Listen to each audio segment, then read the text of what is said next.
We're recording and live. Okay, good evening, everyone.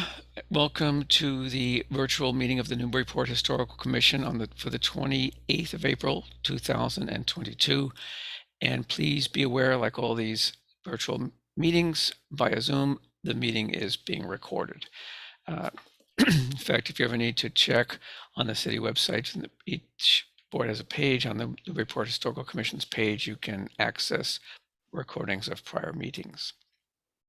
In just a minute, I'll take the roll call, but I'm giving Caitlin and everyone possible attendees a couple minutes to get on board, so to speak, because we're looking for everyone. Let's see here.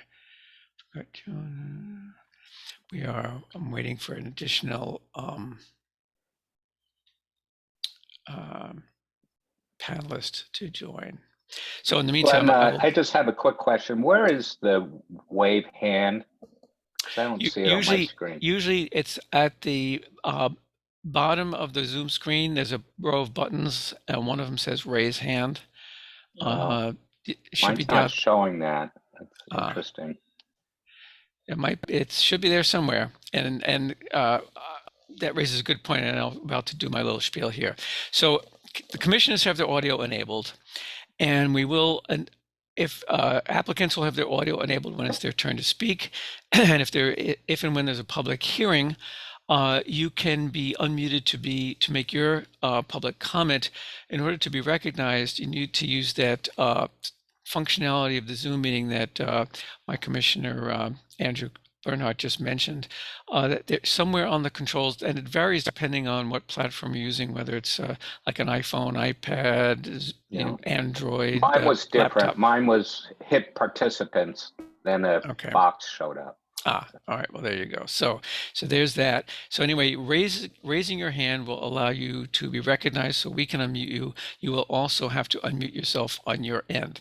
If by any chance you're dialing in from or touch toning in from a phone, it's *9 to raise or lower your hand, and *6 to mute and unmute your audio. So with that, I'm not seeing, so we don't have Mark or Malcolm yet, correct, Caitlin? That is right. I did see Malcolm for a moment, but he has since dropped off the call, so perhaps he'll try again. All right. Well, let me take a quick attendance here, and we'll get started with the agenda. So in alphabetical order, Commissioner Andrew Bernhardt, you're here, right? I'm here. Malcolm Carnwath is not here yet. Mark Sandrone, we do not see him yet either. Christopher Fay, I know you're here, right? And Joe Morgan? Here. As here, thank you, and that was Chris, and the chair, Glenn Richards, is also here. So I'm going to make a note here that Carnwath and Sandrone are either late or absent. I was going to announce this later as part of my updates from the chair, but since we're taking attendance, you may have noticed I did not call Mr. Peter McNamee. Peter, to my great distress and dismay, has submitted a letter of resignation, and I'll talk more about that at the end as to what his reasons may have been. So he unfortunately will not be joining us tonight and at future meetings, unless that should eventually change. Okay, well, we do have a quorum. If we have, let me just check, Bernhardt, Fay, Morgan, and Chair, that is 4 people, right? So we do legally have a quorum, so we can at least start.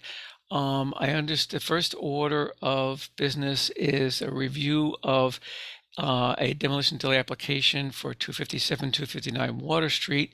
Those of you who were here 2 weeks ago might recall this. The board voted that the structure is historically significant and preferably preserved. We imposed a demolition delay because there was opposition to certain aspects of the plans, most notably the 2 dormers on either side of the roof. I believe we have Ben Taylor to speak today. Is that right? I see he's in. And Ben, you're you are unmuted on our end. Will need to unmute yourself on your end as well. Once that's done, we'll be able to hear you, and you can briefly take us through the changes to the plans, and then if we have any questions or anything, we can take it from there. So do you want to go ahead? Yep, great. Thanks very much, Chair. Ben Taylor, covering for attorney Lisa Mead tonight for Mead, Tellerman and Costa, 30 Green Street in Newburyport for the record. And actually with me is Matt Langist from Scott Brown Architects. Scott Brown actually couldn't be here tonight either. So Matt's filling in on that end. And also Bud and Sandy Manley, the owners and applicants of the property, are also in attendance to my knowledge. So with that, as the chair has already indicated, we're here basically to pick up where we left off. We're seeking the release of the demolition delay and the more formal written comments, as this is in the FEMA flood zone. So with that, can we go to the next slide, please? Thanks. Yeah, as the chair mentioned, I think it was near unanimous the prior meeting that the dormers weren't a good look. So those have been removed, and skylights have instead been proposed, as Scott Brown had discussed pretty in depth with the commission. Then also on the westerly side elevation, where Peter McNamee had mentioned the windows kind of being out of rhythm, where some were smaller than the existing. Those have all been updated to be of uniform size and pattern. And then, just to bring your attention to a few changes that weren't discussed but are different in the plans you'll see in a moment. From our prior proposal, you'll see there's a new portico on the easterly side entry on the structure. You'll also see to the right of that portico on that same east elevation, I believe it was an oversight in our prior plans, but actually what exists there on the first floor is a bank of 3 windows. It's not a single window. So in a prior proposal, there was a single window proposed there to match what's above it on the second floor. But now what is proposed is to just keep that bank of 3 windows there as it exists. And then finally, the windows on the rear gable have been made slightly larger to accommodate for loss of light that may be happening from not having the dormers. So that's particularly on the attic level.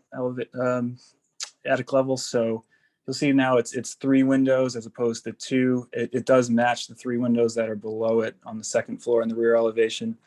So you will see that in a moment. So if we could just go to the next slide, please.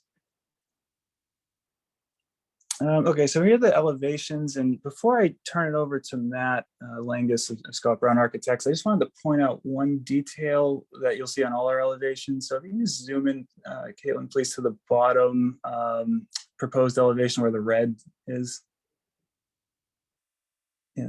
Yeah, perfect. So what Scott did to these updated plans, you'll see it again on all the elevations, is in the red bubble, anything that's pointed out there in the elevations with an arrow, and also the text detailing what the what's going on in the bubbles. So that's what's changed in the elevations from our prior proposal. So if something's not in the red bubble, the intention is that it's the same as what we previously had. So I just wanted to be clear on what exactly that was. So with that, I think I'm going to turn over to Matt, and he can briefly go over the elevations, and we can go into the request. Thanks. Yeah, so technically there should be a red bubble over the skylights too. Yeah. It's okay. Go ahead. Thanks, Ben. Good evening, everyone. I'm Matt Langis, Scott Brown Architects, filling in for Scott tonight, 48 Market Street, Newburyport. So this is fairly quick. The red bubbles, it's not shown in the front elevation, but the red bubble for the skylight is in the side elevation. There really isn't, any sort of covered protection from the elements, so that's the reason for the portico. But it's done in a traditional fashion, so it has tapered columns, bed molding, crown, So it is, appropriate for the age and the style of the house. Caitlin, could you go to the next slide, please? So here you get a better view of the skylights. The one on the left serves a bedroom. The one in the middle is a bathroom, and the three on the right are a bonus from the attic floor. The triple window, which is the existing window on the first floor, is called out in both the existing and proposed drawings. The thought behind that was there's a kitchen right behind this, but so we want to try to flood that space as much natural light as possible. So the portico, might take a little natural light away. There's also some landscaping that might as well. So we're thinking that keeping the existing there and getting some more natural light in that kitchen. Next slide, please. So this is Ben had touched on this. These three windows that were added in the attic floor. This is to compensate for some of the light loss from the added dormers. So we do have skylights that have a certain makeup for that natural light, but this is also to get just a little bit more light in that attic floor, and those windows match the windows below that are on the second floor in the proposed drawing at the bottom. Next slide, please. So these are the skylights on the other side. Also showing on this side are the windows that are sort of matching, the style throughout the existing box of the house, which is sort of a traditional 2/2.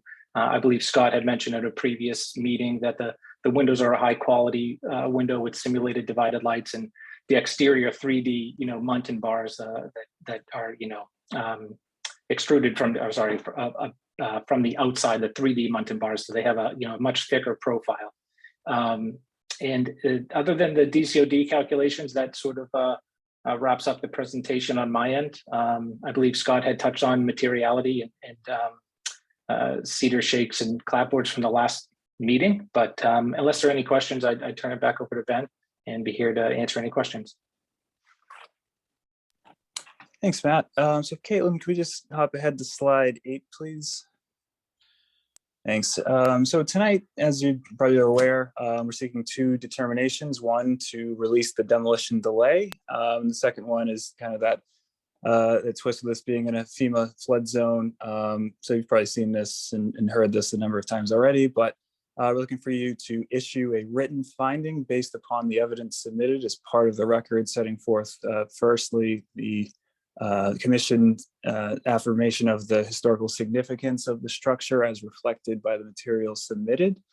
Secondly, that the structure is significant within the context of its location in the historic setting of the Joppa Historic District. And lastly, notwithstanding the implementation of the proposed renovations, the structure will retain its aforementioned historic significance. So with that, I'm happy to leave it off to the commission and answer any questions you may have. I did provide some existing photographs after this to the extent that those are needed to aid discussions. But with that, that's all I have for right now. Okay, thanks very much. Since this is, in a sense, I think of this as a continuation of the public hearing. So, and since the plans have changed, I'll open a brief public comment period to see if there are any public comment. If there are any, if there are not, then we'll move on. So in a public comment period, if you have a comment you would like to make for, against, or neither, just raise your hand so we are aware of it, and we'll unmute you, and you'd state your name and address and your comment. And for the sake of time, please do try to keep them brief. So I'll allow a few seconds here to see if there are any. I'm just looking down here. Caitlin, I did get a notice that Malcolm had technical problems and he's not coming tonight.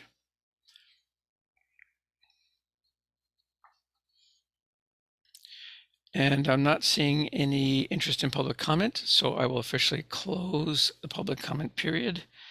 Make a note here. To the commissioners, did anyone have a clarification question for either the attorney, Mr. Taylor, or Mr. Langis, for the architect firm? I know I did have one about the windows, but I believe he already answered it. I was wondering if they would have exterior Muntin bars, and he said they would, which is good. And if not, I can go around. And by the way, to the applicant, I plan to take this as two separate votes. We'll take a vote on the revised plans and then a separate motion on that letter that you discussed. So let's see, Joe Morgan, any thoughts or comments for, against, or anything?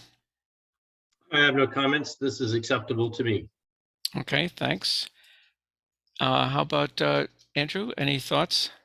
Absolutely. I think they've made some nice adjustments. Okay. So, and Mr. Fay? I don't see your video, so you'll, you're there. I do see you're still in the meeting. Oh, while we're waiting for Chris. Chris, if you can hear me. Yeah, you're Yes, still- I'm back. Yep. You just froze. No, I think the changes are great. So I'm in favor. Okay. No All problem. right. Would someone care to go ahead and make a motion to approve the revised plans? I make the motion to approve the applied plans. Okay. Approve the modified plans. So is there a Modified second? plans. Thank you, Andrew. Is that seconded? This is Joe. I second that. Okay, thank you, Joe.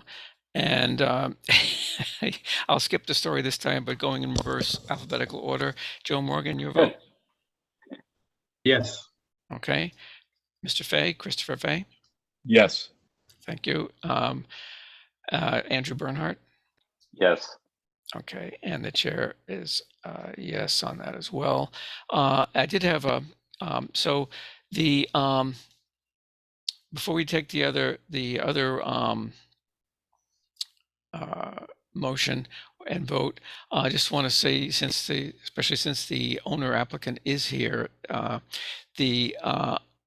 first of all, thank you for being flexible. I do understand that it is a sacrifice of a certain amount of ceiling height and space on your third floor to go with the skylights in lieu of the dormers. I thought a lot about this, and I hope you understand that and this pertains to the us issuing a statement about the historical significance. Obviously, the first two, in the presentation, there were three items that the applicant or that you and as relayed by the attorney wanted, right? That it's historically significant. Number two, that it's it has a significance within the context of its location, and three, that it will retain its significance despite these proposed renovations. Now, the sticking point last time was we felt that the dormers were enough of a disturbance to the historic structure in terms of its massing, its form, that those would be lost. So I just want you to know that I personally am okay with issuing a written memo to that effect, but it will state that specifically that that maintenance of that historical significance is contingent on the house remaining in that format without roof dormers on that original part of the building. So any questions or comments on that? I don't at this time, Chair. No, thank you for that. Thank you for that point. Yeah, I mean, it's, the plan submitted, so they don't have Yep. dormers. No, Yep. Understood. Well, yeah, and just to make the invisible elephant in the room visible, it's that in theory, this applicant or some future owner could come back at some point in the future with a so-called by right or an exempt dormer application, which would have an impact on that. I don't know of any practical way of somehow prohibiting that legally, but anyway, that's kind of why I made that point. Okay, so is there a motion that that the commission supports the chair sending a memo with those 3 points that have already now been discussed to death? The motion would read I'll tell you what, I'll read a proposed motion, then someone could either move it or not. That's the commission supports the chair issuing a letter attesting that the structure is historically significant. It is significant within the context of its location, the historic setting of the Joplin Historic District, and it is expected to retain this significance even after the renovations that have been proposed tonight. I second that. Okay. All right. So I guess usually the chair doesn't make motions, but I guess we'll make an exception to that. So we'll say the chair made that motion. It was seconded. I believe it was Andrew, correct? Yeah. Okay. Thank you, Andrew. All right. So again, Mr. Morgan, your vote. Yes. Okay. Mr. Fay.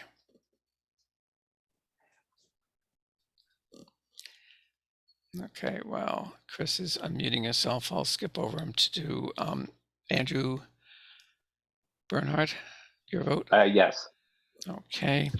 The chair is okay with that, obviously. Chris? I'm back. Yep, I'm a you're yes.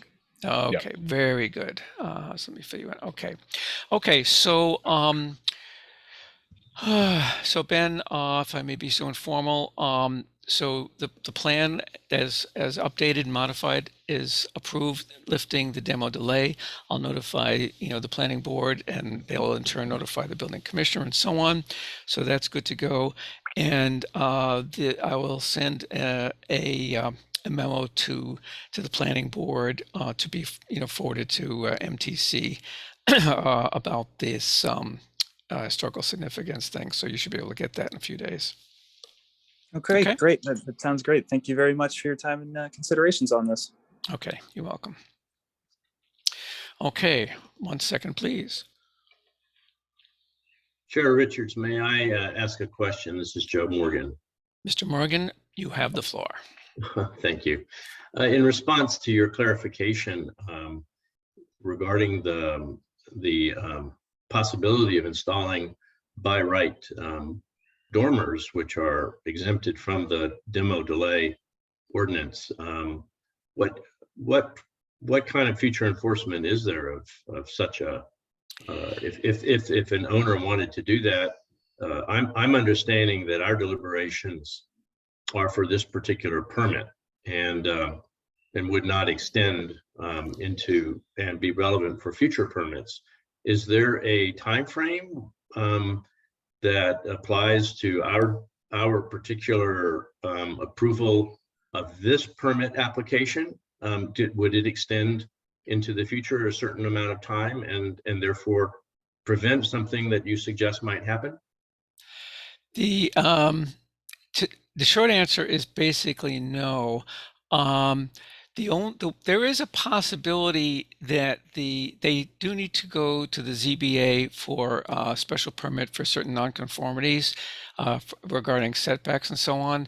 It's theoretically possible that the ZBA could, they have the capability of imposing a condition upon their permitting but it's a bit of a stretch. I will say that I had discussions with the planning office about this, and it's kind of what you said about our decisions. They don't have any kind of life in perpetuity like certain planning, permits and zoning variances and so on. Those have a lifetime. They stay with the property and so on. And of course, if there's a preservation restriction, that would also be able to do it. I will say though that I would like to, and I've been thinking about this actually for a long time, to make a slight modification to that dormer exemption to have it, not be an automatic by right dormer, but to buildings of, a certain antiquity. But even that's, that would be, the city council would have to buy into that and approve it and all that. So I guess the short answer is we don't really have a legal thing right now, so I don't know that there's any, I plan to state in my memo that this the historical significance of this particular structure is, I don't know if I'm not sure if contingent is the right word, but that it assumes that it's without dormers, and I can go into that a little bit about that. 20 years from now, if when all that, we're all pushing up daisies, who knows if that will still be enforceable. So yeah, I've wrestled with that one, but I don't have a really good answer for you, Joe. So we haven't, I don't think we're saying specifically that the addition of the dormers now or in the future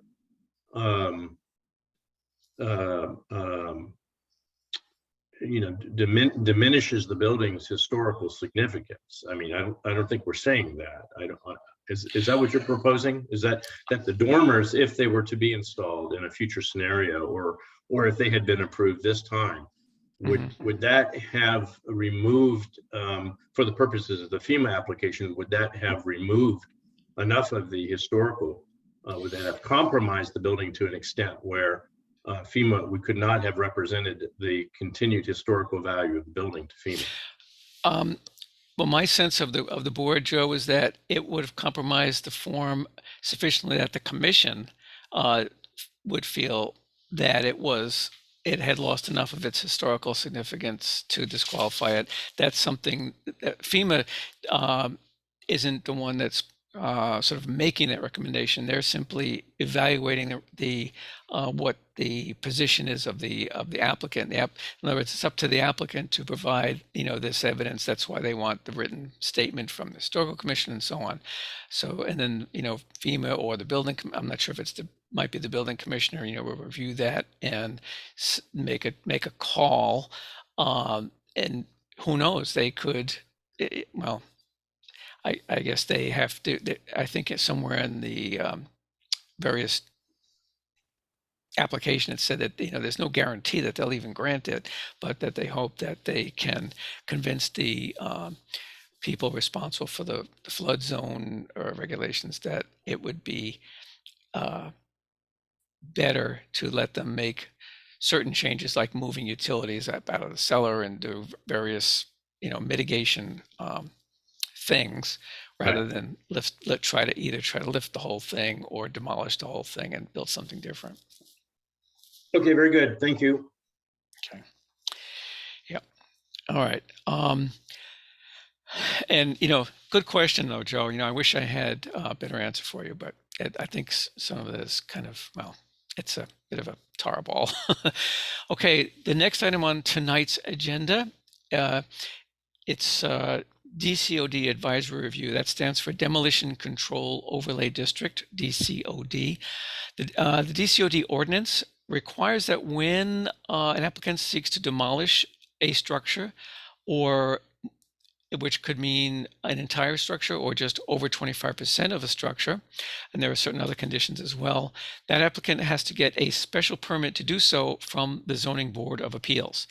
The Historical Commission's, the Historical Commission's role in the process is to provide a, quote, historical report, or sometimes called advisory report, same thing, to the ZBA.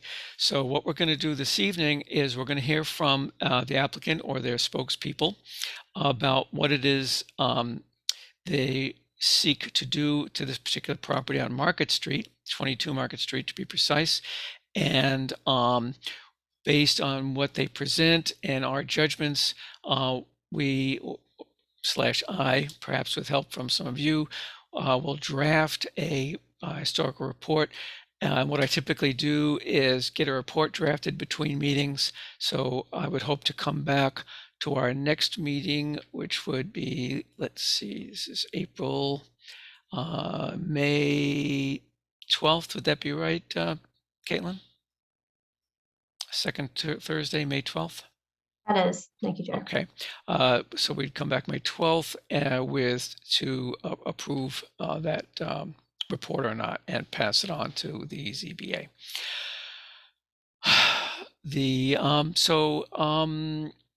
Is it Mr. Duchesne's and Mac Langus let's see who's here. And it's some. Yes, Mr. Chairman. Joe, your hand is up. Did you have another question, comment, or are you all set? I'm sorry, Chair. I'll lower it. Yes, I'm okay. Okay. So who do we have speaking for 22 Market Street here tonight? Yes, good evening, Mr. Chair. And Douglas DeShane from Finneran and Nicholson. Okay. Also with me, Matt Langus from Scott Brown Architects. Okay. Very good. Who would like to review? Now, you've got a fairly complex project. So what we're gonna, I think you understand that what we are focused on as a historical commission is looking at the structure as it is now and what you propose to do to it with your changes, and draw up our conclusions that we can summarize in a report to the ZBA. So do you want to go ahead and kind of tell us what you plan to do, and as much historical information as you feel might be helpful to us? Yes, Mr. Chairman, that would be fine. Caitlin, if I could go to the next slide, please. Oop.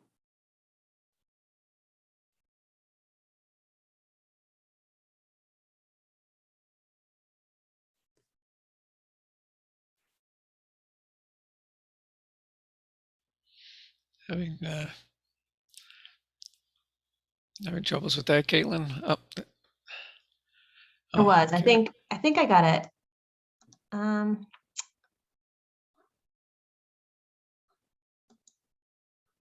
It looks like the PowerPoint is struggling a bit, but I believe I do have the rendering, so maybe we can just work off of those.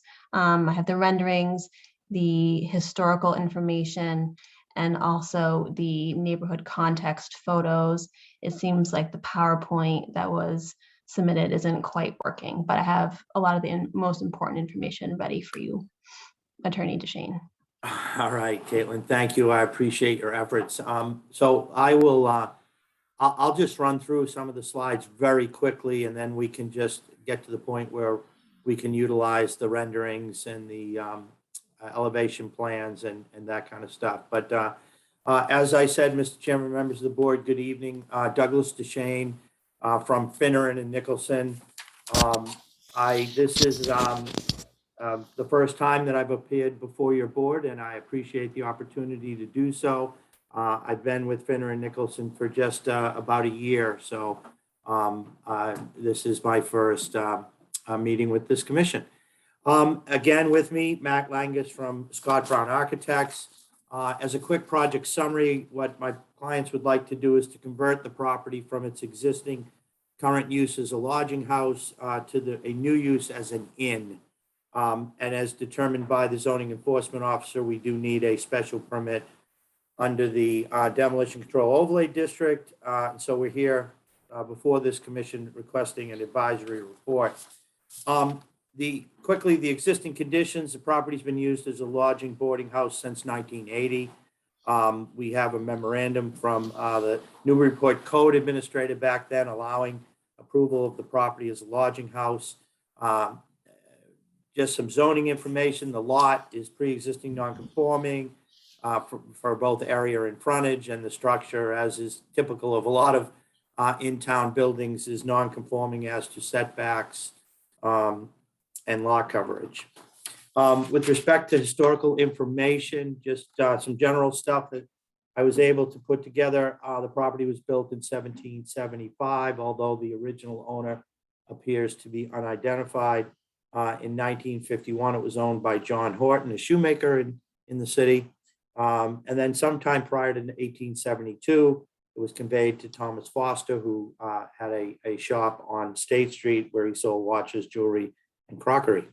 As you know better than I, it has Georgian architectural style, and as I said, has been used as a boarding house since at least 1980. I have provided to you as part of my filing all of the Macris information I was able to obtain, as well as historical data sheets, and I was able to find a number of photographs, historical photographs of the structure and the neighborhood, and I also did provide a significant number of photographs showing the the setting of the building within the neighborhood in general. So I believe you have all of that information. As I said, the proposed use is to convert or to renovate 2224 Market Street to an inn. Currently, the building at 2224 and the building at 26 Market Street are connected by this interconnecting stairway you can see on this elevation plan. Our proposal is to remove that stairway, to disconnect the buildings, and then the building at 26 Market Street is going to be restored back to an allowed by right 1 or 2 family residential structure. So we've actually kind of, although it's not part of this hearing, we've shown you our hopes with respect to the front elevation of 26 Market Street as we move forward. However, we are focused on 2224, and it is proposed to be renovated into a six-unit inn. With respect to the proposed changes to the building, I'm just going to give you a quick rundown, and then I'm going to let Matt give you a more detailed run through of the architectural changes being proposed. But I will say that Scott Brown, who, as you know, is unable to be here tonight, has met with the Newburyport Preservation Trust, and he went over with them what they were hoping to accomplish, and actually did integrate a number of the comments and suggestions made by the trust into these proposed or into these elevation drawings. So as I said, we're going to remove the stairway connecting the two. We're going to remove a single-story structure and deck that is currently on the rear of the property. And again, I'll go into this in a little more detail. We're going to remove an existing second-story deck over an existing single-story addition on the back of the structure. And then we are going to construct a second story over that existing single-story addition that we're removing the deck from. We're going to construct a 2-story addition with a deck and a stairway. And then we are proposing a construction of doghouse dormers on the front of the structure. I do want to say that much of the work we're doing, especially in the back of the building, is to provide safe and adequate egress and access to the second and third floors. As you know, under the building code with an inn, you need to have correct access and egress points. So a lot of what we're doing is to accomplish that. We are, as I think Matt will tell you in a moment, we are proposing to restore and preserve the siding, windows, shutters, trim. We are proposing to remove and restore chimneys with restoration bricks. And because these proposed changes result in the modification to 37.46% of the structures out of walls, that's why one of the bases for us being here this evening. I do want to point out, however, that a lot of the modifications to the outer structure are actually the removal of 6 sets of modern sliding glass doors. So that's a lot of wall covering that we're modifying, but we're not necessarily impacting historical siding, but in fact, in many cases, bringing it back to what the siding used to look like before the sliding doors were imposed. So with respect to the specific architectural changes, they are annotated on our building elevations that we've provided. And Matt, if you could just run through the various elevations. And what we did do, Mr. Chair, members of the board, Caitlin had graciously suggested that we provide plans showing the existing and proposed elevations for each side on one page, so it would be easier for you to review. So we do appreciate that suggestion, and we've done that. So Matt, if you could, if you could just run through quickly and explain the specific architectural changes that we're proposing for each of the elevations, that would be great. And I can certainly help out if you need be. Sure. Okay. Thank you, Doug. I appreciate it. Good evening, everyone. Matt Langis, Scott Brown Architects, 48 Market Street. Newburyport, filling in for Scott tonight. So A1 really shows a significant amount of annotations here, but really the biggest change to the front elevation are the 3 doghouse dormers. These are, pretty traditional with a gambrel style roof, and also seen pretty commonly around town. There's actually one right across the street at 7 Market Street. It's pretty similar configuration. But with a traditional gambrel style roof, what we are adding here is a new trim board at that gambrel roof intersection to sort of bring it back to, a more traditional detail that would be in the period of when this house was built. The windows are actually in pretty decent shape. Any windows that are in rough shape are being preserved, repaired, or refinished as needed. There are a couple pieces of band molding at the first floor windows that are a little bit weathered, so those were going to also need replacing.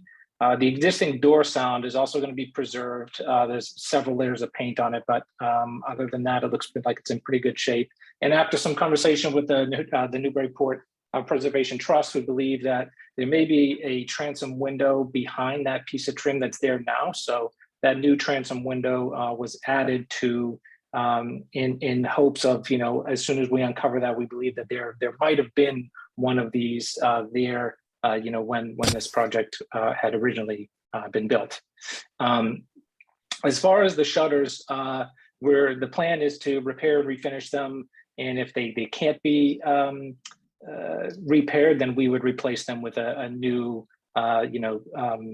wood shutter that is typically manufactured by Timberline or an equal manufacturer, but also include the rust-resistant S shutter holdbacks. Those hardware detail that would typically be on this style and age home. And the siding, the original goal is to repair all of it. And if for whatever reason, if it can't be repaired, then we would replace it. But the goal is to repair that siding. And if not, then it would be new pre-primed red cedar bevel clapboards with a 3 1/4 inch exposure if it does end up needing to be replaced. The other obvious, proposed sort of detail here is removing of those stairs, which is a pretty big impact on the front elevation. Other than that, is just architectural asphalt roof shingles in a pewter gray, which I think would look pretty sharp with how this building is starting to shape up. If you can go to page A2. A lot of these notes carry over around the outside. We are calling out in the existing gambrel of the house, there are a couple of new windows on the other elevation that we'll get to in a second, which we are replacing with a period appropriate wood window. And those are all new windows that are in the original gambrel box only. But on page A2, what we are proposing in the addition in non-main gambrel box is to use a 6/6 double hung window. It's a wood clad combination window with simulated divided lights and half screens. And those are all proposed on the additions, I guess you can say, to that main gambrel. The other annotated notes here are calling out the new egress stairs beyond, which go to the 2nd floor and 3rd floor units, lead step flashing, and then the existing chimney to be taken down below the roof line and just rebuilt with restoration brick. If you can go to page A3, please. Yeah, are you having trouble, Caitlin, again? With the... It appears that way. Are you seeing the elevations right now? No, we didn't see elevation 2. Yeah. I can see the thumbnail. I just can't see the actual the main page. Part of the screen isn't rendering. Which file are you looking at? Is it the one uploaded on the 28th, or that's the presentation?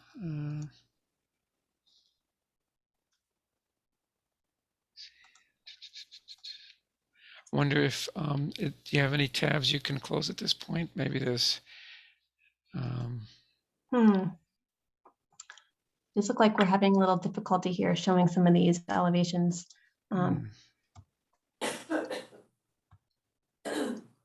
Oh,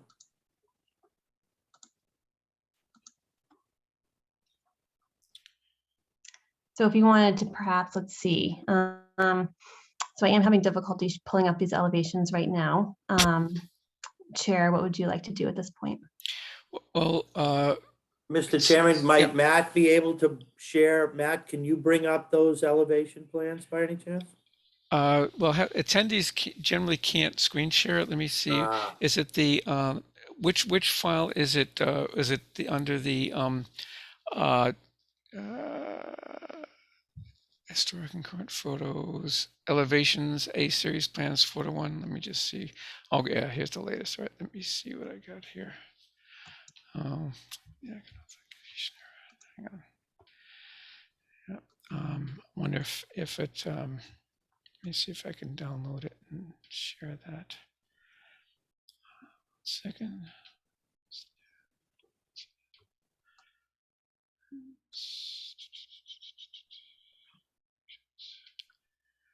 Give us a second here.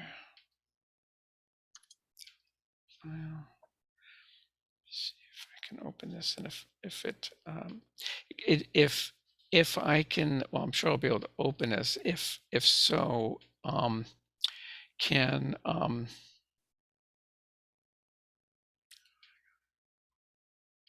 You can also promote him to a panelist and then he can screen share. okay, hang on a second here. So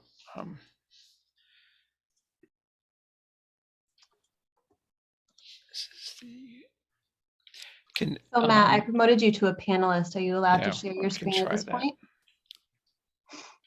Oh, sorry, I was on mute. Yes, it says I can't share screen while another participant is sharing, but it looks like I do have the ability to. So I guess you'll have to stop sharing, Caitlin, to allow Okay. See if this works. Can everybody see this screen? Yep. yes. Perfect. Okay. So I'm not sure how much of A2 I went through before. Was anyone able to see any part of A2? No. Okay.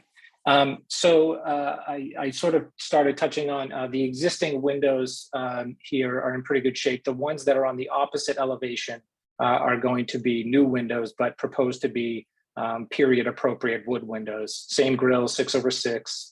I did also want to add from this elevation, the only windows on the third floor existing right now are the end gambrel windows. So those doghouse dormers are really the only other natural light that this floor would see, and is one of the major drivers to adding those dormers to begin with.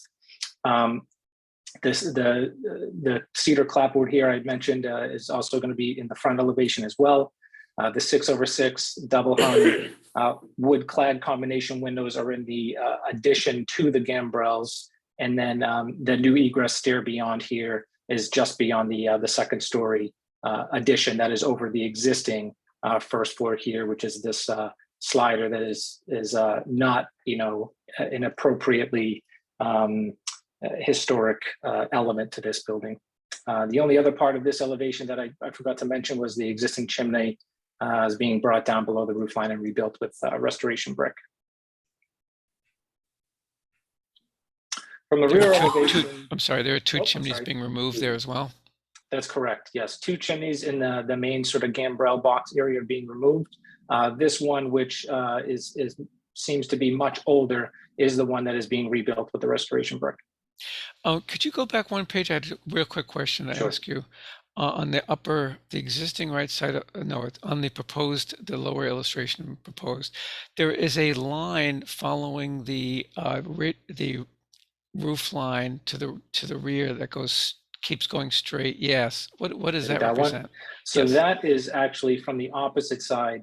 It represents this portion of the second floor addition. It's shown a little bit inaccurately because you should be able to see a couple of pieces of trim there. So it's not actually one line, but it is showing the addition beyond. I see. Okay, thank you. From the rear elevation, the new sort of two-story addition is tearing this roof up here and building over it, but it's also stepping back. So stepping back allows us to have a cleaner transition of materials. and not try to match, a siding around the side, but also architecturally is just a little bit richer if it steps back. This new 2-story addition that is over this existing, triple panel glass door is access to the second floor, but also the main egress for both of those second floor units. In the left elevation, so this is where we are proposing new windows inside the main gambrel box, but they're going to be period appropriate 6/6 wood windows. And if possible, any windows that we would be covering up in the process of this addition, the goal is to use any salvage sashes if possible, but only in the main gambrel box.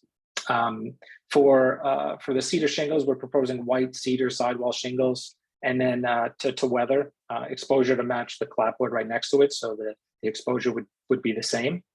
And it's a little hard to see here, but this dotted line is the existing first floor addition.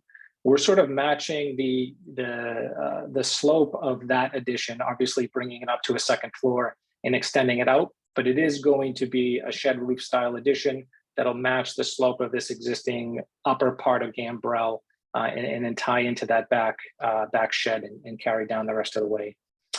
This is the existing first floor addition with this the slider here in the deck. The deck is obviously being removed, and the new second story addition will go over the first floor structure. And then obviously the new stairs will be the egress for that floor. And lastly, this is the DCOD calculations. You can see from the real elevation that a fair amount of this square footage is actually taking up from the existing sliders. So if we were to, Scott and I had sort of reviewed this originally. If we were to not do any part of this and just do this, renovation to the back of the house, the existing sliders in a portion of this back renovation would still put us over that 25%. So being under that in this case was not possible.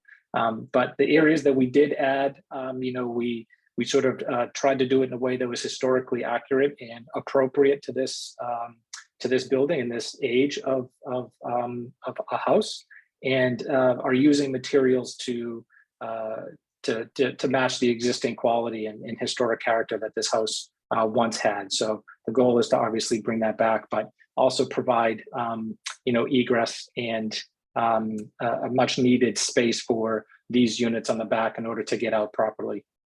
And that actually concludes my portion of the presentation. I'd be happy to turn it back over to Doug unless there's any specific questions.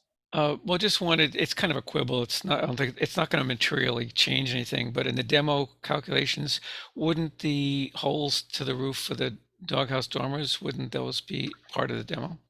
So technically, I think the existing the DCOD calculation refers to exterior wall. Yeah. Okay. So I don't actually think that it would be added to this calculation. Yeah. That was my thought. I wasn't sure Okay. about that. I think you're right, though.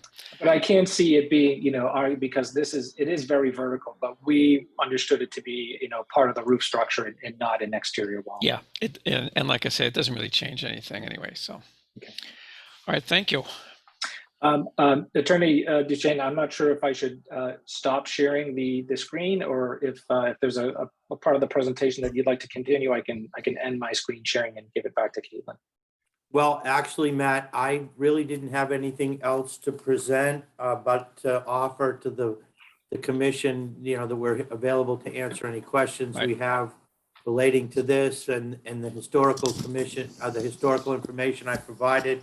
I do apologize, members of the commission, if you had wanted me to present that information, but to be quite honest, I would have really just been copying it off the mattress report and the pages. So I didn't know if you wanted, that repetitious sort of presentation. No. Yeah, we appreciate that, and I did take a look through there were quite a few historical photographs, so I appreciate you digging those up. That was kind of a nice to have, and and actually sort of two Form Bs, one going back to the 60s. That was, I don't usually see that. So that was kind of interesting. Um, I, I did notice, it's interesting. There were comments about the transom lights because I did notice that change. And so I just want to be perfectly clear. You're not actually changing the door trim. It's just that little piece that it kind of does look odd to have a solid piece like that above the It door. does. Yeah.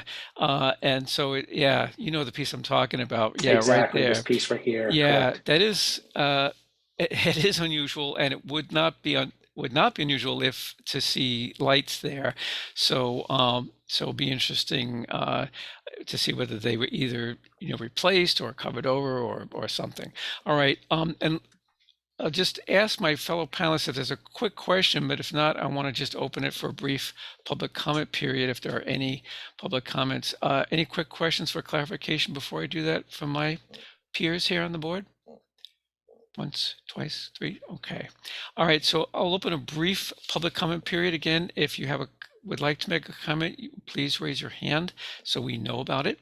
And when we recognize you, you'll need to unmute yourself on your end. So we'll just allow a few seconds here to see if anyone cares to make a comment. Again, if you do, just state your name and address and make your brief comment. And we'll just allow a few seconds. And if let me pick it here. Just give me a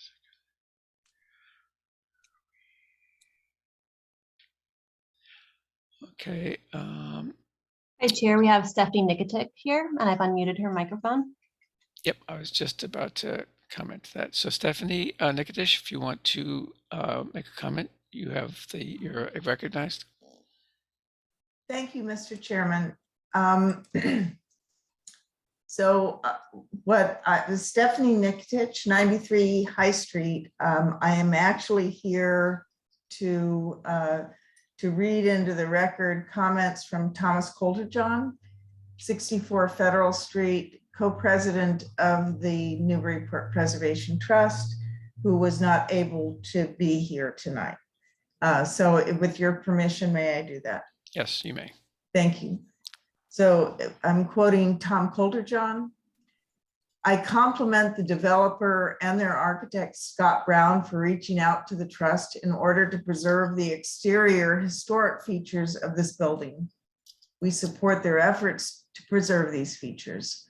Linda Miller, Stephanie Nikitic, and I were asked to look at the building and give our opinion. The applicant has willingly incorporated our suggestions into the plan that you see before you. Early windows and historic trim will be preserved. The gambrel roof shape will be brought back. Front door surround will be preserved and the window transom brought back. The right rear historic chimney will be restored. The building inside has been gutted numerous times, which is not subject to regulatory review. But architect Scott Brown promised to save and possibly reuse the existing Georgian and federal doors that are still inside the building. These are only a few of the items, but I wanted to give you a brief idea of the positive aspects of this proposed project. In addition, the trust supports bona fide inns and hotels in Newburyport's business districts to support tourism without disrupting purely residential areas. Thank you, unquote, Tom Coulterjohn. If I may just add, Mr. Chairman, that part of the review of the trust was the doghouse dormers on the front.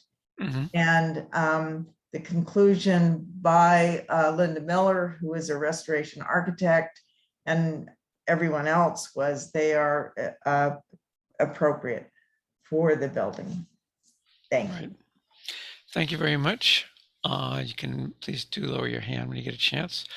I don't see any other hands, so we will close the public comment period, and I'll just tag on to that last thing, especially given the discussion around the dormers on the Water Street property. These are very different in character and style, and you're quite right. I know myself of many examples of this style of dormer on this period and style of property in Newburyport. So yes, I agree that they are not an inappropriate change. Okay, so board, I'll go around the horn here to see what I want to do is for the purposes of drafting the report to see if anyone has any specific comments that they feel need to be called out in the report. So in no particular order, let's see. Joe, anything you want to make sure gets into the report? No, Chair, I'm fully support the proposed alterations to the existing structure. It looks like a great project, and it's very respectful and in many ways improves on what is already there. So. Okay, thank you, Joe. How about Andrew? How about you? Any thoughts? I think it's wonderful as well. I really appreciate them dividing the property into two and taking that rampway away or whatever the stairs, the college dormitory stairs. Yes, it's not exactly the Bridge of Sighs, is it? Chris, I know you have been muted because you've got a sore throat, but if you have any comments, or you can just say what they said, or. Yeah, I agree. I think it's a good project. I actually like the dormers, so I'll echo what you said as well. And yep. So it's a good project. Thank you. Okay, you're welcome. And who am I missing? I'm missing somebody. Myself, I guess, is the only other person. And yeah, I agree. I'm really looking forward to seeing that ridiculous bridge gone. We are too. Yep.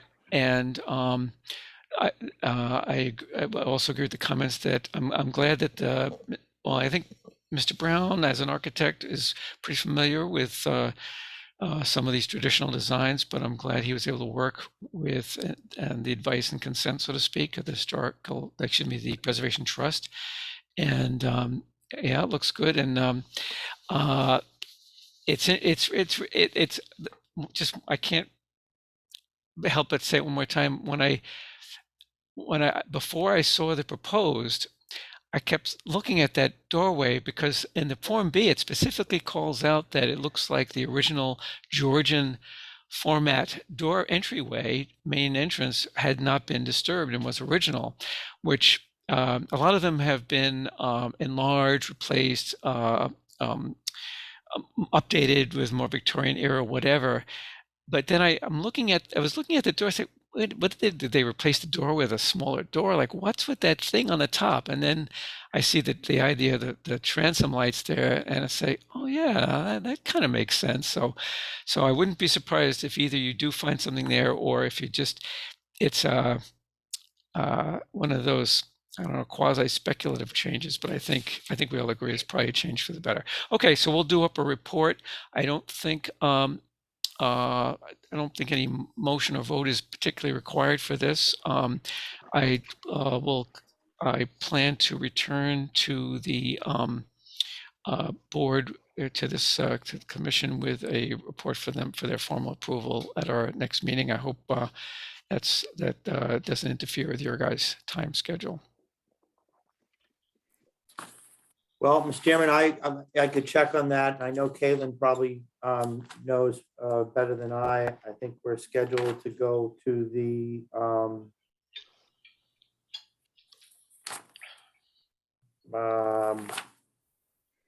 ZBA on the 24th of May. So that gives us plenty of time. Oh, okay. Good. Awesome. Yep. Thank you very much. Okay, very good. Well, thanks for coming in tonight, and have a good evening. Well, thank you for having us. I appreciate the opportunity to meet with the board. Thank you. You're welcome. Thanks, everyone. So now, Attorney DeShane, are you still doing screen? Okay, we're back to Caitlin's. Okay, yeah, Caitlin, I see you. I think it's your screen with the agenda, correct? Correct. Okay. All right, we have one more item. See if we can get through this last one expeditiously. The project is 344 Merrimack Street. I'll do a brief explanation because we do have some new members, particularly Mr. Bernhardt. What we're called upon in this case is a little different. The applicant is seeking to is looking for what's called a Section 6C special permit. This is a special permit from the planning board. They are the authority that is capable of granting permission for two residences to be built on one housing lot. The normal zoning is one structure per lot, but they can grant a permit to have a second one under certain conditions. And there's very specific rules in the ordinance about this. Section 6C has, among several requirements, that when that lot or the lot in question, and I'm quoting here, when the lot contains an existing building listed as contributing, that means contributing in the district data sheets and so on, within the Newburyport Historic District, the application for a special permit shall include a proposed perpetual preservation restriction on said historic building approved by the Newburyport Historical Commission. And there are some other things they need to supply as well. So I believe, let's see, who do we have here to speak? I'm seeing, who is speaking on behalf of this project tonight? Chair, this is Caitlin. We have Mr. Nick Cracknell is representing the applicant. Okay, is Nick I'm using here. the pseudonym Sandy Manley? No. I don't think so. Can you hear me, Glenn? Yeah, I can hear you just fine, but I don't see you on the participant list. That's what I was wondering about. But yeah, I can hear you just fine. That's Take it away. strange, but in just 1 second. Nick. Okay, so Nick, you understand the drill here. I'm looking at the now. It looks like you're to go to the planning board on May 18th. Correct. And so I'm hesitating because it's supposed to be, you're supposed to have a proposed perpetual preservation restriction approved, is the word used, by the Newburyport Historical Commission for that. And so we may have issues there because there are some things that are missing and so on. But anyway, why don't we do this? We had a very similar example. You may be aware of this, Nick, if I can be so informal. The house next door, the people on the commission who have been with us for about a year or more are familiar with 342 Merrimack Street, a very similar situation, and Section 6C special permit, etc. So why don't, I know you've got a lot of photographs in the over 30.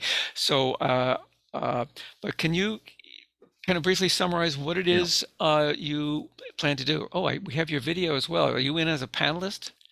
I think I am. Yes, So, you are. You all right. snuck in as a panelist. All right, go ahead, Nick. Take Well, it. I think it was due to the Richard, I technical promoted him to- difficulties. Yeah. So, Kate, I see you've got up the baseline documentation. Everybody can see that, right? Yes. Making sure. Okay, so thanks, Glenn. That was a great introduction in respect to not only what we're trying to do here, but specifically the 6C process. We may have done it a little bit backwards, but it wasn't intentional. We started with the Zoning Board of Appeals. We went to the Zoning Board of Appeals in December for our first meeting. We had 2 continuances, a whole host of public input that was pretty robust and productive, that led us to a unanimous decision at the ZBA to support the component they were looking at, which is not approving a 6C. That's the planning board's job.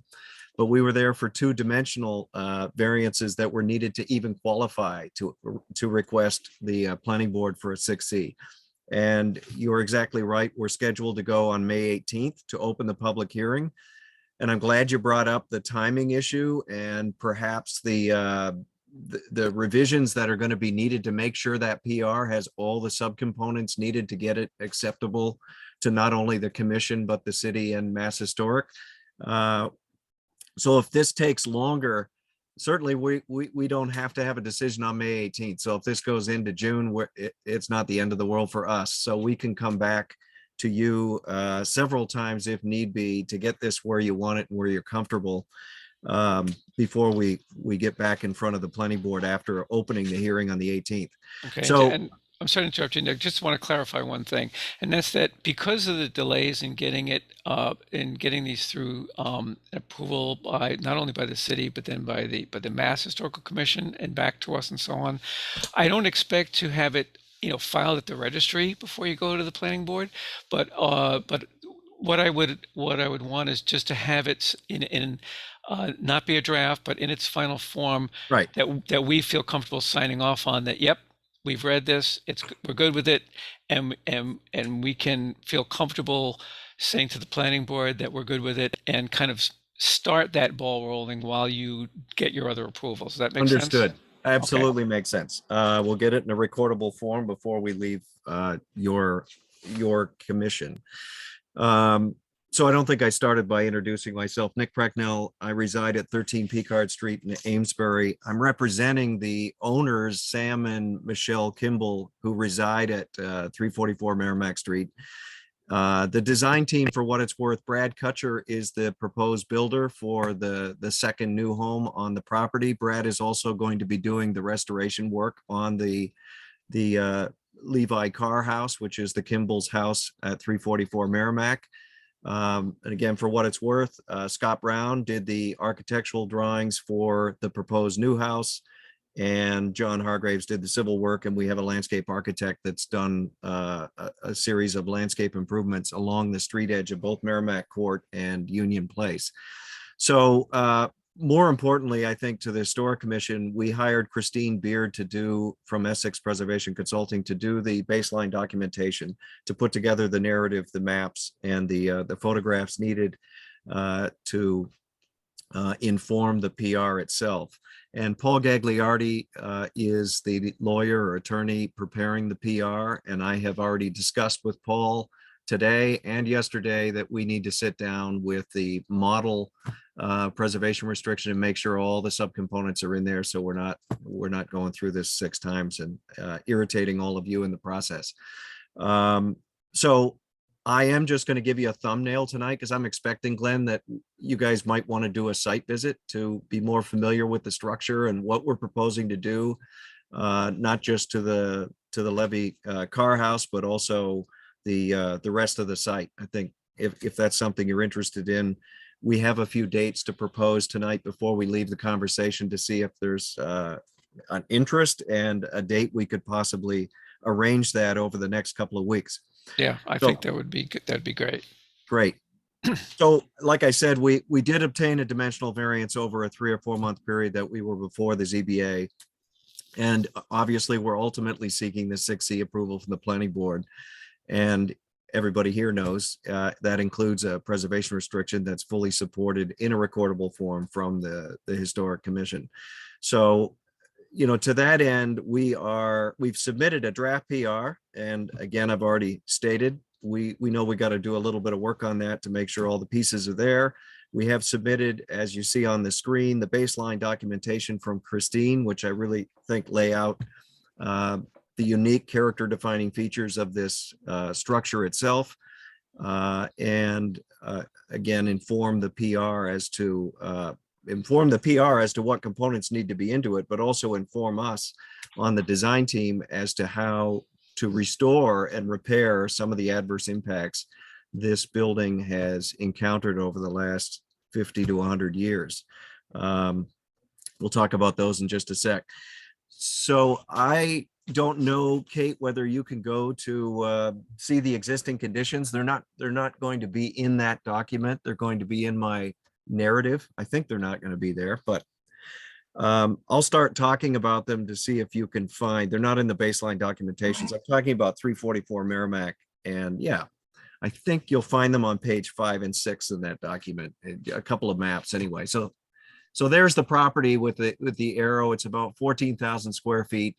The house itself is located right up on Merrimack Street at the intersection of Union Place and Merrimack. It is currently a two-family. It was probably converted in the mid 20th century to a two-family use. It was originally designed and built as a single family.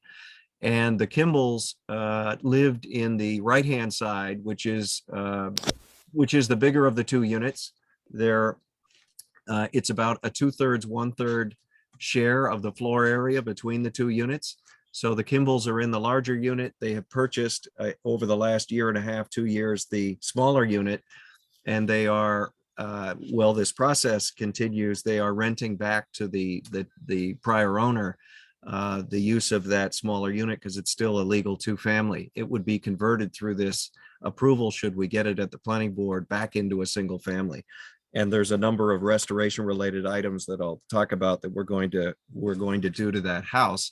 And behind that house is a more modern, very small outbuilding that we're not touching, but you can't see it on that image, but you'll see it on the site walk. There's like a small shed, that playhouse kind of building that will remain behind the Kimball's unit. And then behind that is a dilapidated shed that where the roof is collapsed. That would be removed and replaced with landscaping. It's really well beyond repair. Yeah, slide 31. Yeah. And then the rest of the site is open all the way down to Merrimack Court. And that we're proposing, originally we had the second house closer to Merrimack Court than we now have it. But that was largely a byproduct of a whole lot of public input from the neighbors as to where it would be best positioned to accommodate anything from views to the Merrimack that are seasonal from Merrimack Street, including from 342, the abutting property that went through this process for the 6C. They have some limited seasonal views across the back end of this property. We honored those by shifting the house up Union Place. What we're trying to do is recreate the edge that used to be here 100 to 150 years ago. We don't know exactly when the houses were removed, but originally, like the house next door that was recently built and designed by Dave Curie, that I think looks outstanding. There were two houses down there on Merrimack Court. The one just got built through a 6C, and we're hoping here to put the second one, and then I think the neighborhood will likely be done for a while. So it's that's the existing conditions. Can we go down to, I think 13 gives you, oh, is it not there? Proposed conditions. Can you, it's not, yeah, right there. Sorry. On the left, I can't see anything in the square. Okay, this is sideways, but you guys get it. The blue house at the top is the Levy Carr house, built in 1805, with the additions being scabbed on the left and the rear over time. That little blue building behind it is that accessory outbuilding that's going to remain. In this proposed condition, the shed, which would be at the end of the existing driveway you see there, is replaced with grass. And then below it, the brown buildings are the new single family Cape style structure, a story and a half. I think it's only 23 feet in height. You've seen it. This is the same house that Brad has built on Ferry Road at 3 Roads, and the Atkinson Park across the road down on Elmira is another one. And I believe he's just constructed one of these at the bottom of Toppins Lane. So it's a great little house. It's really efficient. It's under 2,000 square feet. There's a little sunroom that will be on this one, like the house near Famous Pizza at 3 Roads. Essentially the exact same house, red cedar roof, granite steps, brick shelf. It's going to look like it was always there. And the 2-car garage is, got no dormers, and it's pretty squat. It looks exactly like the garage on Elmira and probably on Toppins Lane. The landscaping, you see 4 trees going along Union Place. There's currently, I think, only 1 tree along there and a bunch of overgrown bushes as you come around Merrimack Court. We're gonna remove those to improve the sight lines of the turning movements up and down Union Place, which is obviously very narrow. It's almost like a service alley, but it is a street. And we're going to just go with a decorative fence along the street edge and then landscaping up to the existing house. So that's kind of, and the view easement is that little triangular section you see between the back corner of the house. And there's an existing mature elm tree that you see articulated there along the lot line. It is on our property, but we're going to preserve it and protect it during construction. And that sits in that view easement down to the river from 242, again, the abutting property. Okay. Yeah, if I could, and so Yep. sorry for the interruption, Nick. The thing that I think would be most helpful to us, in addition to the site visit, perhaps, is you mentioned things that you plan to do in the way of restoration and Yep. and improvements. I think that would, and so things that relate to the historical features in nature and how you plan to protect, enhance, preserve those. That would be Yeah, helpful. that's the next. That's exactly what I okay, was going sorry. to say next. So you got me. Okay, on the restoration piece, I think what you could do, Kate, is get maybe page 17. It enumerates them. It's not an image, but if you look, and it's a little hard to read there, but it's the first half of that page for the Levi Carr House, 1805. These are the improvements on the top half of that page that we're talking about for this structure. And we're certainly open to input, not only from you folks tonight and after the site walk or at the site walk, but also I do plan on reaching out to Tom and Stephanie and Linda to get any input from them on the material selection and any other ideas they might have on the restoration on the side. But just to quickly go through that list, we're looking at clearly replacing the vinyl replacement windows that have been added on that smaller unit that the Kimballs have just bought. They're 1/1 windows. They're totally inappropriate for that structure. And we'd like to have those removed. And unfortunately, the historic windows were permanently probably destroyed, but taken off the site when that was done. So we're going to be looking at replacement windows. We're thinking maybe Green Mountain, a simulated divided light, but a wood window that would match the Muntin pattern of the existing windows that are on Sam and Michelle's unit next door. But again, we need to get those material lists together and confirm them so everybody knows what's going into those openings. So we fully appreciate that need for more detail. We're looking at installing wood shutters. There used to be wood shutters on this structure. I'm sure they've come and gone over the 200 years it's been there, but we think it'd be a good feature, at least on Merrimack Street, to have shutters with period pintles and dogs on those shutters. The windows are really interesting on this building. The casements have shoulders or little ears at the top, which is pretty unique to Newburyport. There's a big central chimney that's character defining on this building, and it needs significant repair and repointing above the roof line. So we're planning on making those repairs on that chimney, at least above the roof. There are aluminum gutters and downspouts. We're proposing to replace those with half-round copper gutters and downspouts. That's a significant upgrade on the design of the house. The appearance of the house. There's a lot of clapboard damage. We're not proposing to take all the clapboards off, just do spot repairs, scrape and paint. And much smaller items here just along the streetscape. The Kimballs made the contribution to get the brick sidewalk, but they still have a concrete walkway going from the city sidewalk to the front door. We'd like to put a granite step there and continue the brick to the step. The front door, isn't bad, but if we can replace it with something that's more reflective of the original period, we'd like to do that. That's an item we'd like to discuss, not only with you, but the trust. And replace the front door lights and, get period lights installed on the pilasters. It's a great door surround that's on this building today. And just deal with some of the hardware issues, the post box and such.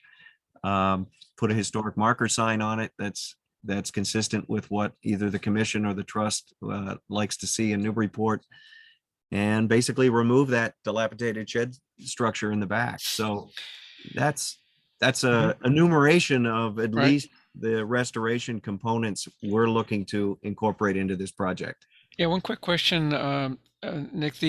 I went by there earlier today and I noticed on the front facade, the Merrimack Street facade, the front of the house, there were several different window styles. It looked like, if I recall, there was one that looked like it might have been original. It was like a 9/6. Does that sound familiar? Is that the one that you were referring to a minute ago? When you talked about trying to, replicate what was, what is believed to be the original or nearly so window Yeah, I think, configuration? so to answer that, I think because there's a mix of styles, Mhm.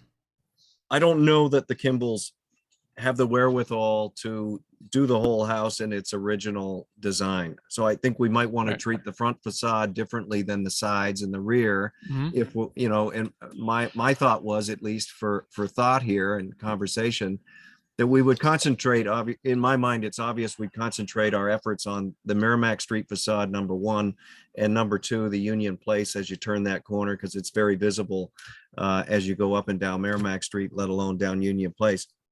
And I don't know, Glenn, yet which window is the appropriate Muntin pattern to put there with. So I'm making a note of that, and I'll talk to Christine, and we'll talk to Tom and others, and we'll talk to you folks, and I'll try and get some answers from other folks. So when we're there at the site visit, I can share those with you and bounce those off the commission in respect to how we make it work without the Kimballs needing to buy 30 or 40 windows Right. to have them be uniform, because I don't think that's in their budget, Right.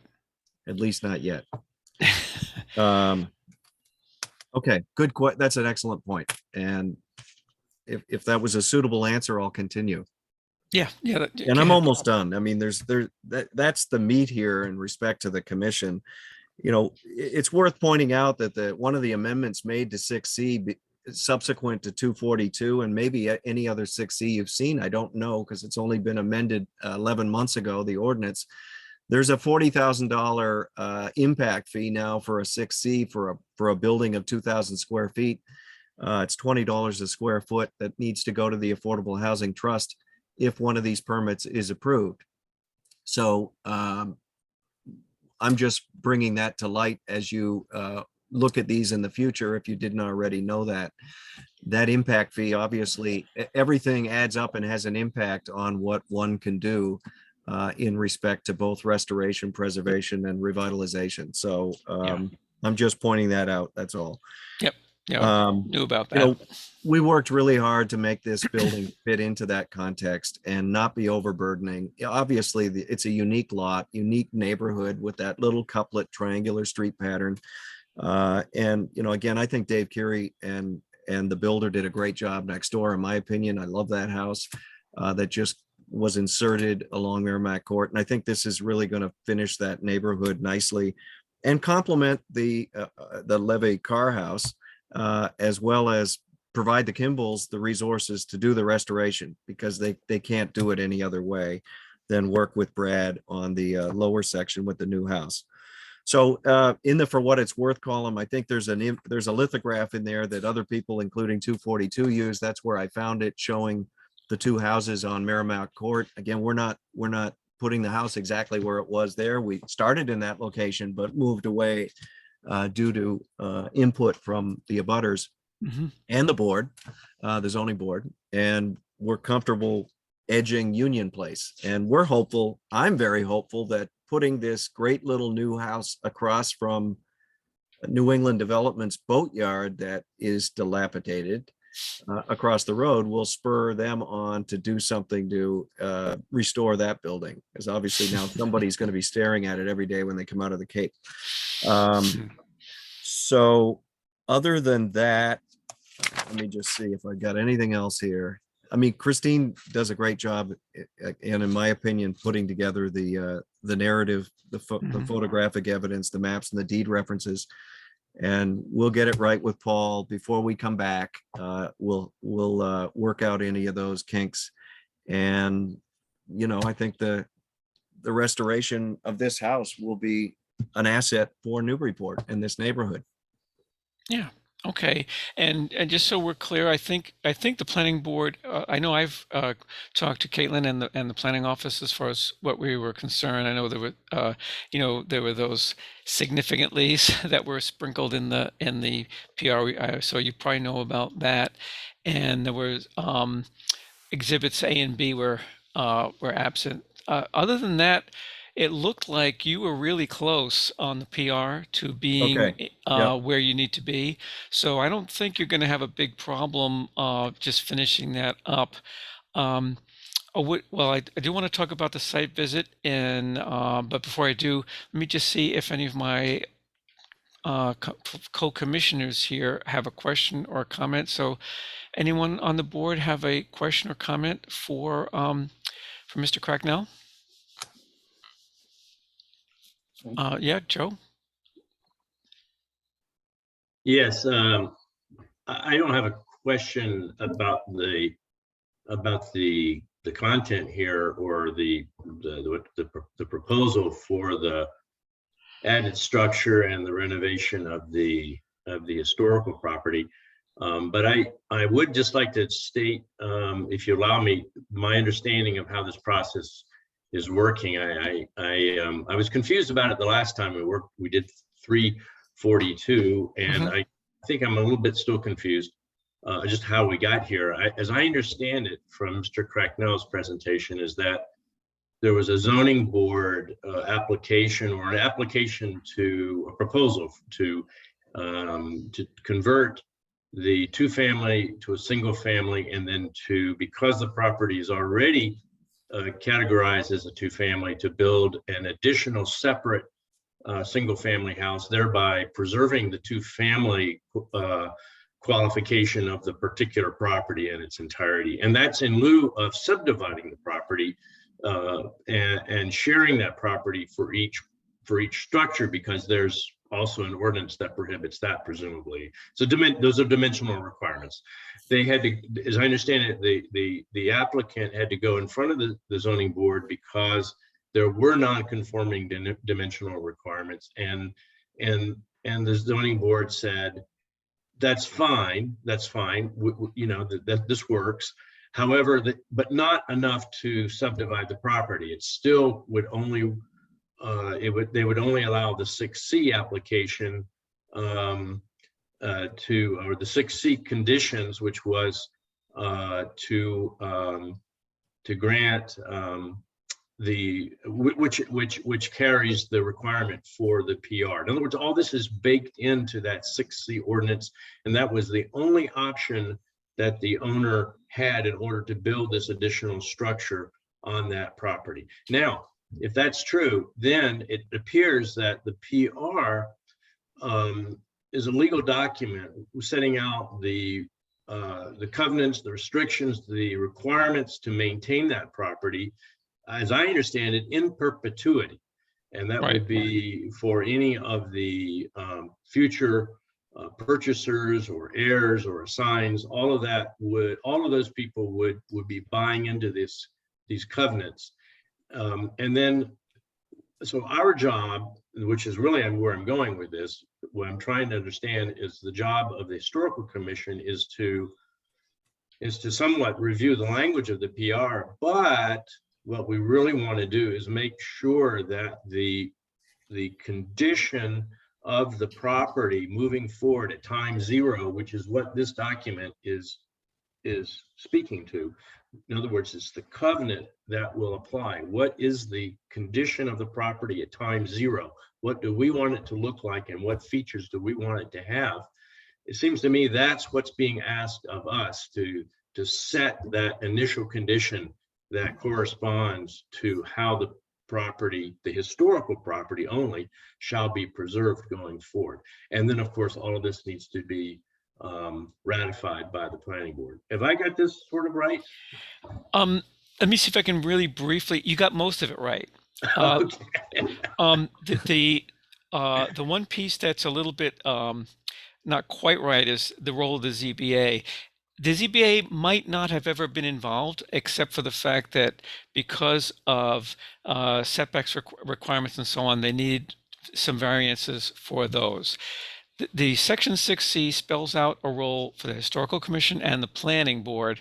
The Historical Commission, you correctly stated, we are to hold the preservation restriction, and that's part of what is required in exchange, if you will, for the granting of the special permit, which would allow 2 residences or 2 residential structures on 1 lot.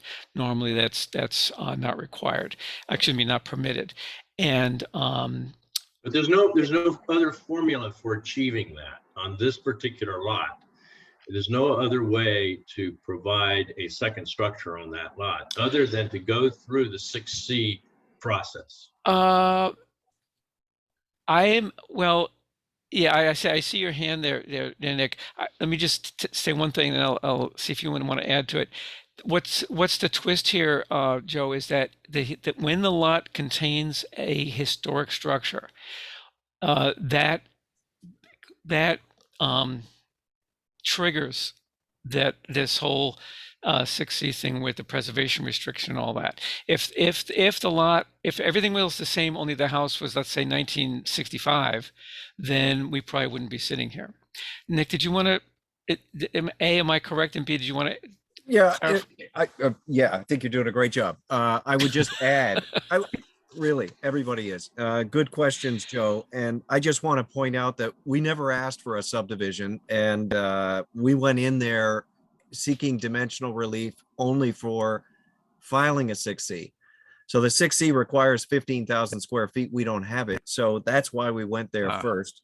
And they certainly did not want to prejudice your commission or the planning board in saying, hey, if we approve the dimensional variance, we think the 6C should be approved.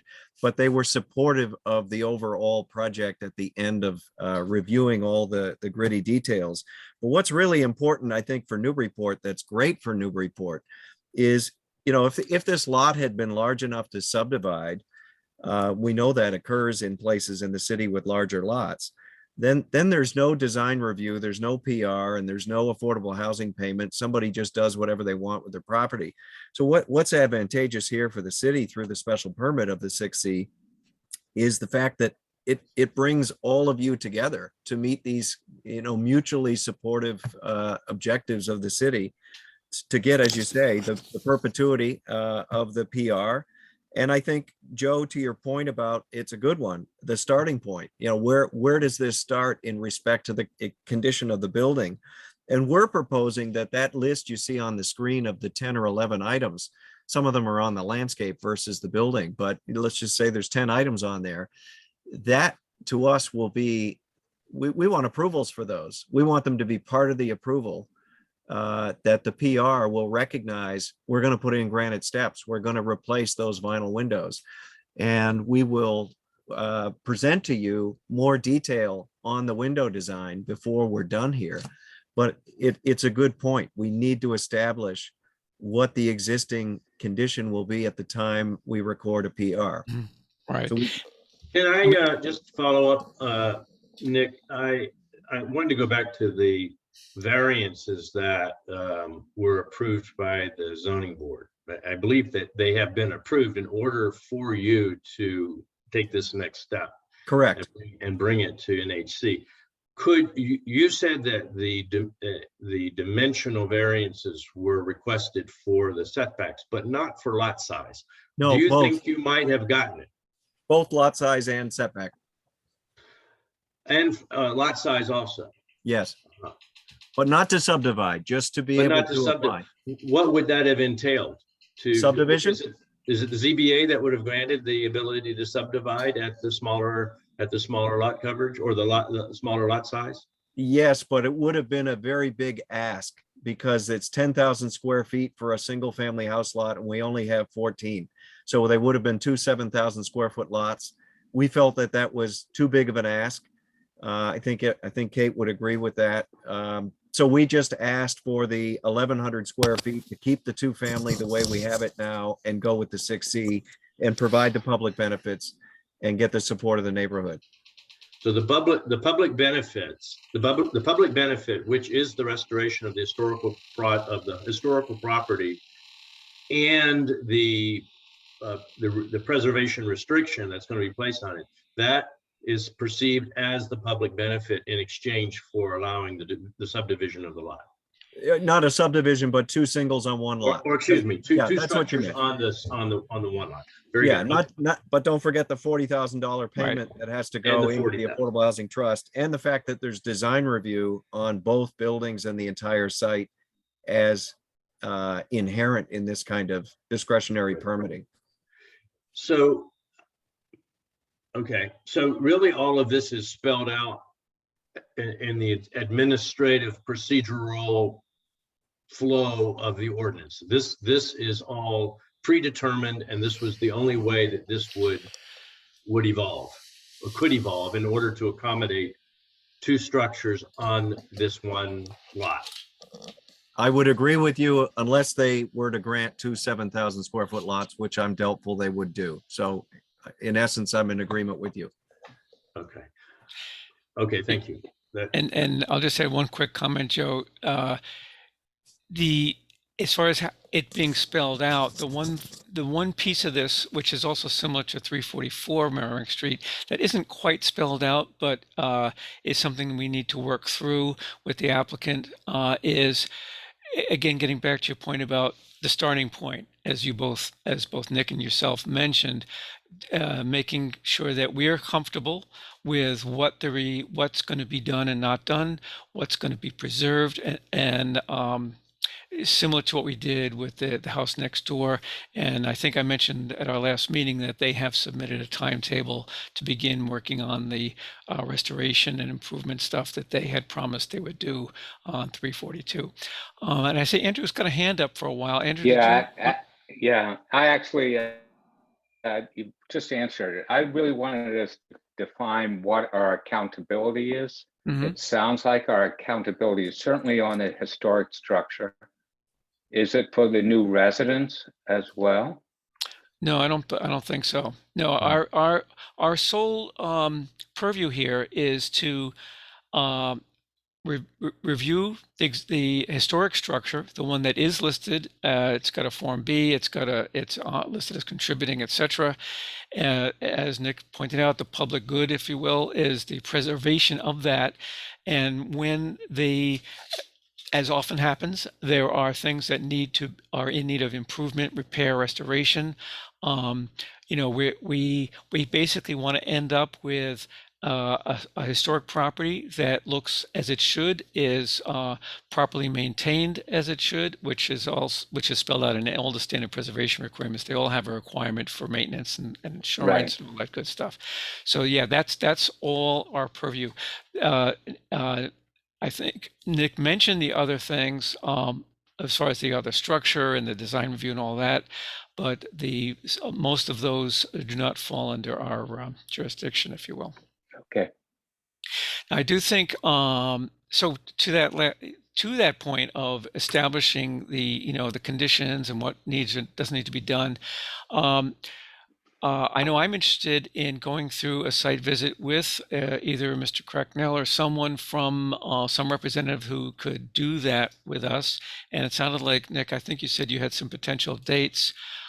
So I'm hoping that we can find a date that all or most of us would be able to do that with you. So I got a couple of dates from Sam and Michelle.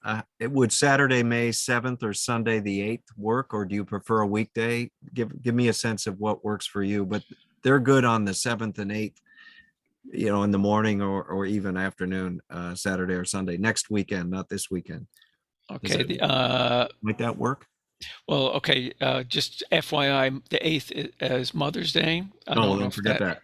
Yeah, Sam. All right, let's try Saturday at 7. I can do Saturday at 7. How about Andrew, Joe, and Chris? I'm looking right now. Yes. Yeah, What we'll do time? 9 o'clock if that's all right on the 7th. That's better than 7. Yeah, that's what I thought. Yeah, that's good for me too. May 7th at 9 o'clock? At 9 o'clock, yep. Excellent. Mr. Fay, do you think you could do that? Yep, I can do that. Oh, I great. can do that. I'm putting it in my calendar right now. Site visit, 344 Merrimack. And it's we said 9, I believe, right? Yes. Okay, 9 a.m. Okay. And will you be there or someone else, Mr. Cracknell? I'll be there and I may have Christine there. And I'll invite Tom, Linda and Stephanie, if that's okay with you folks. Just Sure. Yeah, they often attend those. I view our kind of relationship as collegial and collaborative and supportive. So I have no objection to that. great. So do I. Okay, so we'll do that. And if now one last thing before we leave the topic altogether, if you guys, by you guys meaning Andrew, Joe, and Chris, noticed anything, any feedback you would like to give on the preservation restriction that for them to take back? I know a couple of things that Caitlin and I have already relayed to Nick about this.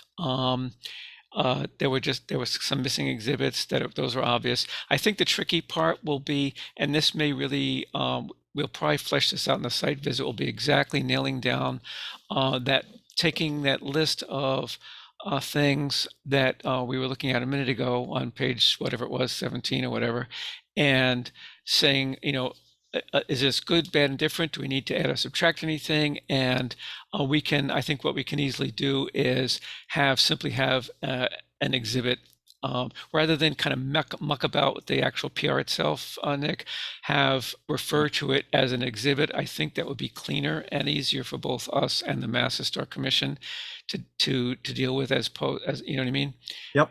As part of kind of an auxiliary to the existing conditions, or a baseline conditions. You're saying, okay, here's the baseline as of May 2022, but this work is required to be done as part of the whole deal here. Make sense? Yeah, absolutely. Okay. Any other questions, thoughts, comments before we close this item on the agenda? Glenn, might we be continued to the 12th, or is that too early to again as a placeholder? And if we're not ready, are you meeting on the 12th of May? Yeah, we are. That's my understanding. We'd request to come back with the whatever Sure. we end up with, if that works. And if we're not ready, we'll ask for a continuance to the Sure. 26th. Okay. Yep. Perfect. You have that, Caitlin, you got that, I assume? Got that. Thank you. Okay, yep. Caitlin will put that on the calendar for the 12th. Yep. And we'll hear from you again then. So thanks for coming down. Is there anything you need to add, Nick, or are you all set for now? I'm all set. Thank you everyone for your input. And I look forward to meeting some of the new members I might not know. Yeah. So we'll see you on the 7th at 9. Okay, thank you. And just for the elucidation to our board members, those of you who haven't been around as long, Mr. Cracknell was formerly a planning director in the city of Newburyport, Massachusetts. Don't hold that against me. We'll try not to. Okay, right. Thank you, Nick. Thank you. Bye-bye. Bye-bye. Okay, who's sharing now? Is it you, Caitlin? Yeah, I guess so. Okay, we're almost done. Let's see. We've got some general business. I hope you had a chance to review the minutes from the 14th of April. Is there a motion to approve those? Motion to approve. Okay, that was Andrew. I'm recognizing your voice, Andrew. And second. This is Joe. Okay, thank you, Joe. So your vote on that, Mr. Morgan? Yes. Thank you, Mr. Fay. Yes. Thank you, Mr. Bernhardt. Yes. And the chair also concurs. They were fine. The updates, the only update I have is about the resignation of Peter. So basically what he said was just, so hang on, let me grab it real quick. Here it is. So he sent me a copy he said on April 26th, 2 days ago, he sent me a copy of his resignation letter, which he said he was sending to the mayor that afternoon. So presumably he has done so. So I assume this is official. Basically, and he had some kind words to say about you all, members of the commission, and your hard work. And it's a very brief letter, but I just want to read the part about why he resigned. He said it was to his regret, but and I'm quoting here, but in the wake of the Newburyport City Council's vote on April 11th to refer the settlement between the city and the Institution for Savings for reconsideration, I am left to conclude that the City Council places more value on the interests of the IFS than on the carefully considered recommendations and hard work of the city's volunteer commissions. So I'm not endorsing or agreeing or disagreeing with that. That was Peter's view, and I respect it. And I know he was very much involved with that. That's why he recused himself from our deliberations on that particular project. Andrew, that was before your time. I know Yes. Joe remembers it very well, as does Chris. Sorry to see Peter go. He'll be missed, and we'll have to go about seeing if we can recruit. We still have not only his position, but those two associate, or what are they called? Anyway, second, alternate. Thank you, alternate members. Yeah. Yes. Okay, so that was that. If there are no other questions or comments, the chair would be happy to hear a motion to adjourn. I move to adjourn. And it's Andrew, I second it. Joe, you said that with a definite note of fatigue in there. Hopefully that was just me reading Just into it. trying to Okay. be economical. Okay. Your vote on that, Mr. Morgan? Yes. Okay, not unexpected. Mr. Fay? Yes. Thank you. Mr. Bernhardt? Yes. Thank you. And the chair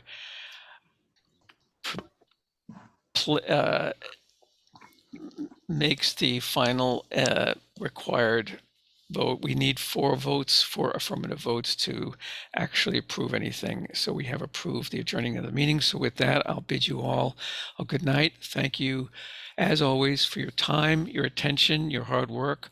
Really appreciate it. And I bid you all to have a pleasant rest of the evening. Likewise Thank you. to Have the a good chair. night. Night. Okay. Thank Good you. night, everybody. Good night. Good night.